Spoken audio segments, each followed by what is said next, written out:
Hello student, this is Dr. Shweta Bagde, Assistant Professor, Department of Education B.Ed at Graduate School College for Women, Jamshedpur. हमने last lectures में गणित शिक्षण की विधियों में विश्लेषण विधि के बारे में अध्ययन किए हैं, जिसमें विश्लेषण विधि के अर्थ, परिभाषा, उनके मेरिट, डीमेरिट और उनका उपयोग किस तरह से हुआ गणित में, वो देखा था। आज हम उसी कड़ी को आगे बढ़ाते हुए संश्लेषात्मक विधि के बारे में पढ़ेंगे, synthetic method of teaching mathematics. सबसे पहले हम देख लेते हैं कि संश्लेषात्मक विधि क्या होता है, सिंथेटिक मेथड।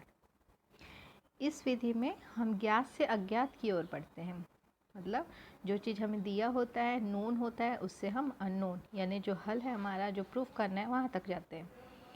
संश्लेषात्मक शब्द संश्लेषण शब्द से लिया गया है, जिसका अर्थ होता है अलग अलग भागों को जोड़ना। मतलब जो संश्लेषात्मक शब्द है, सिंथेटिक शब्द है, वो संश्लेषण शब्द से लिया गया यानी सिंथेसिस से लिया गया है, जिसका अर्थ होता है कि जॉइनिंग डिफरेंट पार्ट्स, मतलब जो भी आपकी समस्या है उसके डिफरेंट जो पार्ट हैं, अलग अलग भाग हैं, उसको जोड़ते हुए हल तक पहुंचना।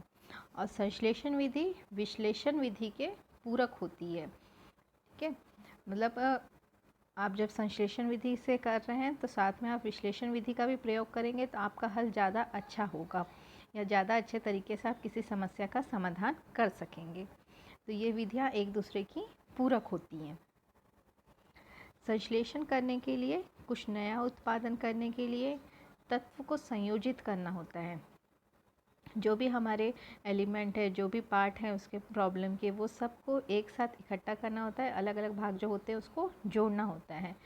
यह विधि विश्लेषण विधि के विपरीत होती है, मतलब जो भी संश्लेषण में कर रहे हैं हम, वो विश्लेषण विधि के विपरीत है।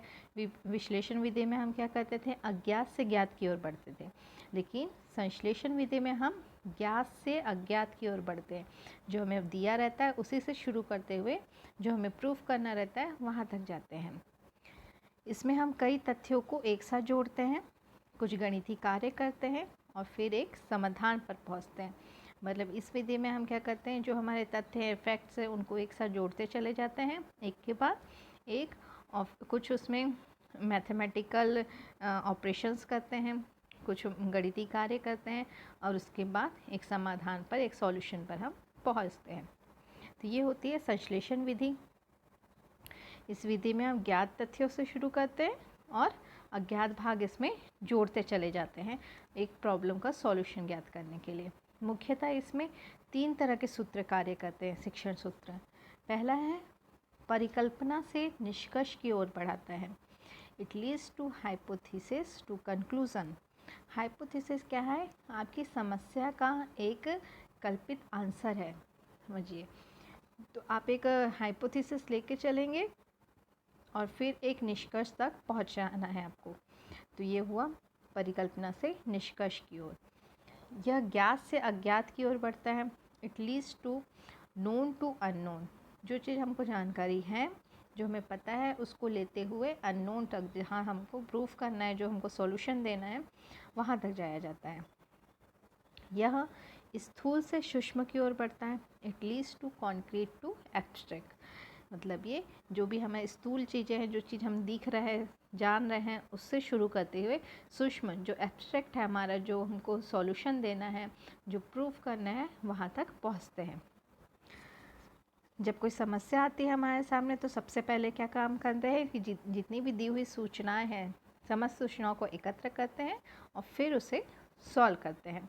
तो इस तरह से हम संश्लेषण विधि का प्रयोग करते हैं। अब देखते हैं कि संश्लेषण विधि का हम गणित में किस तरह से एप्लीकेशन करेंगे। सबसे पहले हम देखते हैं बीजगणित में संश्लेषण विधि का प्रयोग, application of synthesis method in algebra. तो हमें ये वाला प्रॉब्लम हमने विश्लेषण विधि में भी किया था, तो अब इस देखते हैं कि उसको संश्लेषण विधि से किस तरह से करेंगे। If you have a/b = c/d, then prove that ac plus 4b² upon bc = c² plus 4bd upon dc। तो यहाँ पे हमको जो चीज़ ज्ञात है वो है a/b = c/d। तो हमको प्रूफ करना है ac plus 4b² upon bc = c² plus 4BD upon DC। तो जो चीज़ हमको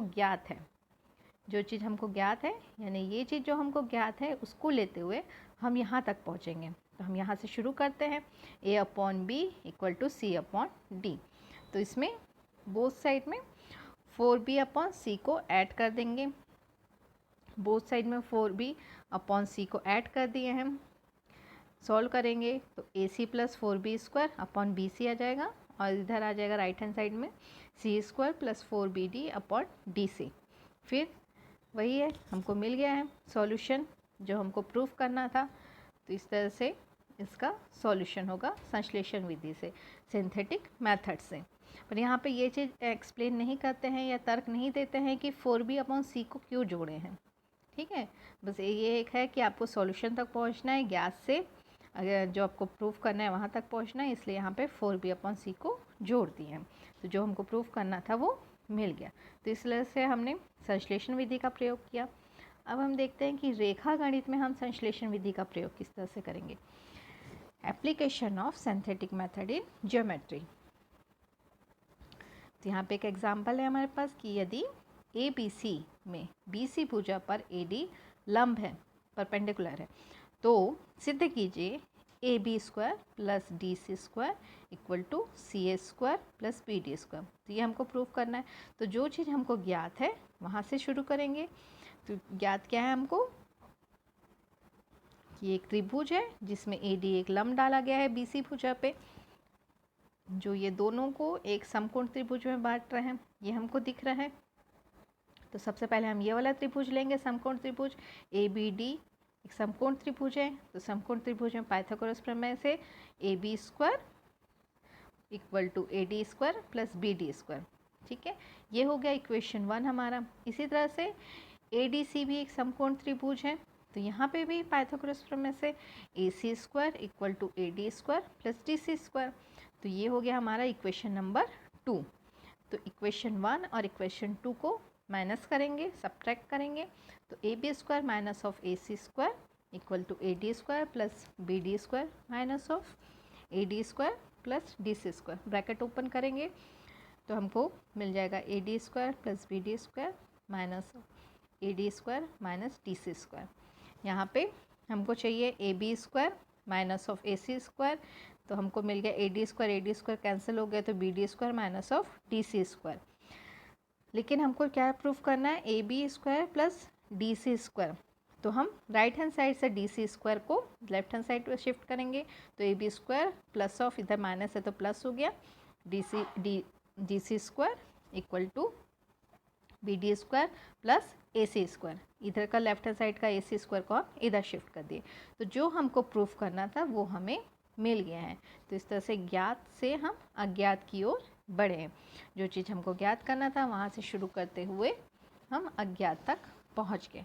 तो इस तरह से रेखा गणित में हो गया, बीज गणित में हो गया, अंक गणित में हम संश्लेषण विधि का प्रयोग कर सकते हैं, जिसमें हम ज्ञात से अज्ञात की ओर बढ़ते हैं। एक टीचर को जो भी आप टॉपिक पढ़ा रहे हैं, शिक्षण कर रहे हैं, तो उस समय विश्लेषण और संश्लेषण दोनों विधि को एक साथ प्रयोग करना चाहिए। सर्वप्रथम हमें क्या करना है, सबसे पहले समस्या का विश्लेषण करना चाहिए, जिससे कि जो स्टूडेंट है वो ये जान सकें कि जो प्रॉब्लम है उसकी रचना किस तरह की हुई है, किसी पद का उपयोग क्यों किया गया है। उसके बाद समस्या का हल ज्ञात करने में इसकी क्या सहायता मिलती है, ये चीज़ें हमें विश्लेषण विधि से पता चल जाएगा। उसके बाद संश्लेषण विधि द्वारा जो भी हमको हल मिला है उसको संगठित करेंगे, क्रमबद्ध करेंगे और सरलता से उसे समझ सकेंगे। तो इस तरह से दोनों विधि का प्रयोग एक टीचर को एक साथ करना चाहिए। आज का टॉपिक हमारा यहीं पे ख़त्म होता है। नेक्स्ट लेक्चर में हम संश्लेषण विधि के गुण दोष देख लेंगे। Thank you.